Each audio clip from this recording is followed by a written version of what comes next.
wabarakatuh. Perkenalkan, nama saya Kevin Kurniawardana, NPM 18430031, kelas A semester 5 Universitas Muhammadiyah Metro. Di sini saya akan mempresentasikan soal dari MK Keamanan Informasi yang diampu oleh Pak Dedi Irawan. Di sini langsung saja soal yang pertama.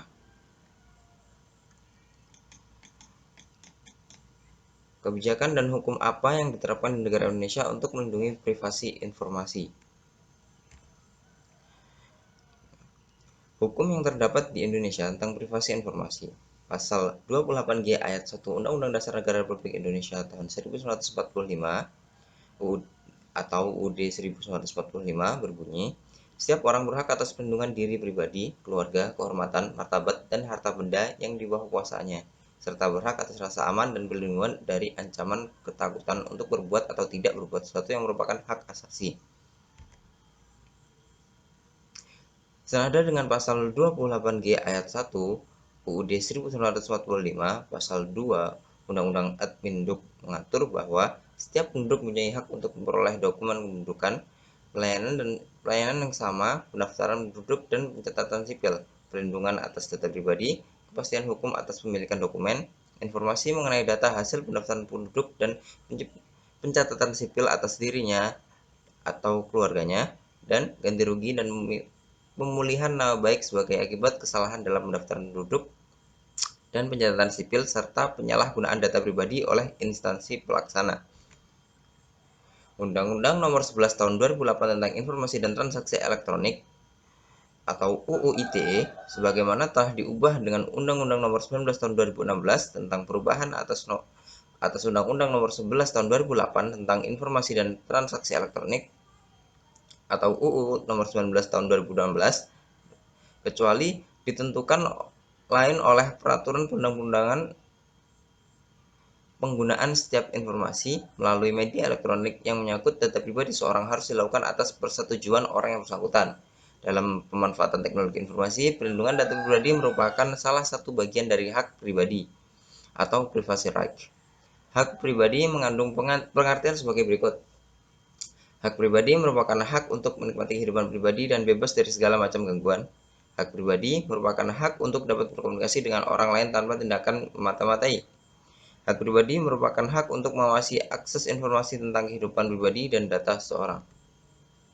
Lanjut, yang nomor 2. Apa masalah atau akibat yang timbul dari pengesahan atau pelaksanaan kebijakan dan hukum tersebut?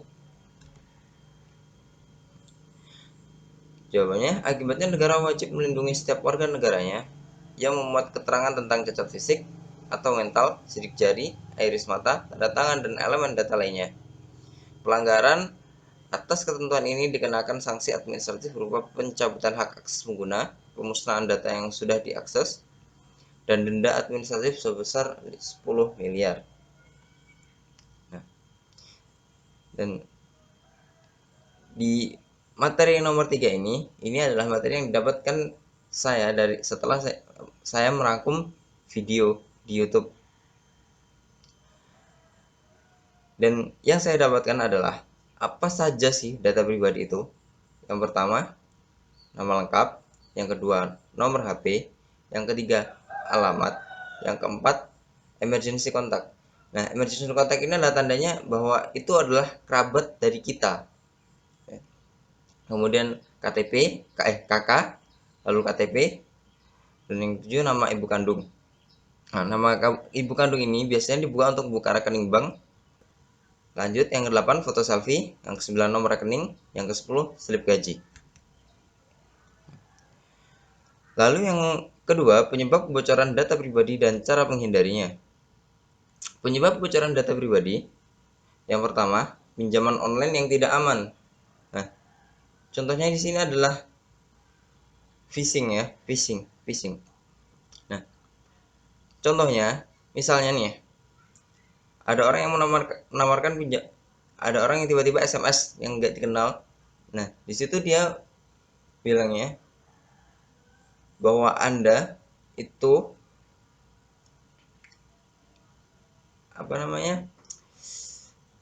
mendapatkan uang sebesar 1 juta rupiah dan disuruh untuk mengklik link yang di situ, linknya itu akan menyuruh kita untuk mengisi data diri kita. Nah, di situ itu jangan sekali-kali seperti itu, karena itu sangat-sangat mencurigakan dan bisa jadi itu adalah jebakan untuk Anda. Jadi mohon untuk berhati-hati. Lalu lanjut yang kedua, akses email dan foto sembarangan. Nah, jadi kita jangan mengakses email secara sembarangan. Misalnya nih, login di sembarang perangkat. Nah, jadi jangan sekali-kali login di sembarang perangkat, entah itu di warnet ataupun dimanapun. Usahakan login itu di perangkat milik kita sendiri, milik pribadi. Dan untuk foto sembarangan itu adalah jangan foto diri Anda menggunakan kartu identitas ataupun yang ataupun tiket pesawat ke luar negeri ataupun kemana, karena itu bisa menunjukkan bahwa Anda itu sedang tidak berada di rumah, ataupun pada tanggal berapa Anda tidak akan ada di rumah karena menunjukkan foto tiket keberangkatan pesawat. Nah, seperti itu. Ini sangat berbahaya sekali, jadi mohon dihindari. Dan yang ketiga, penyebab internal, yaitu adalah penyebab yang gimana ya, berasal berasal dari kesalahan diri kita sendiri ataupun kelalaian diri kita sendiri. Nah, kemudian cara menghindarinya, yang pertama, hati-hati dalam memberikan data pribadi. Jadi sangat hati-hati sekali.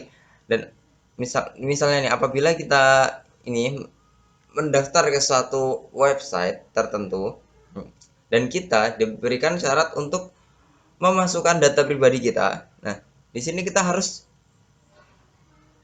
berpikir kritis. Harus waspadalah. Kita lihat dulu websitenya ini aman dan resmi atau tidak. Nah, jika tidak, maka jangan sekali-kali memberikan data yang benar, karena itu bisa sangat merugikan kalian, bisa sangat merugikan kita maksudnya ya. Lanjut yang kedua, budaya peduli. Nah, budaya peduli ini semisal nih ada suatu aplikasi, kita habis download nih aplikasi, entah itu aplikasi apa, dan dia meminta izin ataupun akses ke hal yang selain ini yang tidak sinkron dengan aplikasi tersebut. Misalnya aplikasi edit foto nih, tiba-tiba minta akses ke kontak ataupun ke yang lainnya. Jadi lebih baik aplikasi yang seperti itu dihindari dan jangan di-download lagi. Kemudian lanjut yang ketiga, bersih-bersih digital. Bersih-bersih digital ini seperti kita melakukan pembersihan kepada perangkat keras kita, mesti membersihkan sampah ataupun file-file lama yang telah ada di perangkat keras kita.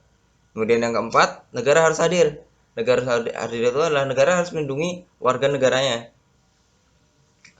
harus melindungi data diri dari ataupun data pribadi dari warga negaranya, dengan cara yaitu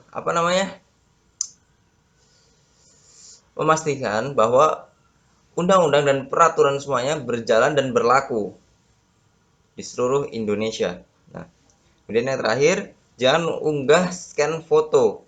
Nah, baik, jangan sekali-kali mengunggah scan foto KK ataupun KTP ataupun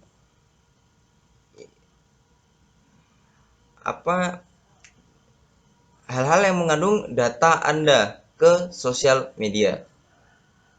Nah, baik, mungkin itu saja yang dapat saya sampaikan. Kurang lebihnya saya mohon maaf. Saya akhiri. Wabillahi taufiq wal hidayah. Wassalamualaikum warahmatullahi wabarakatuh.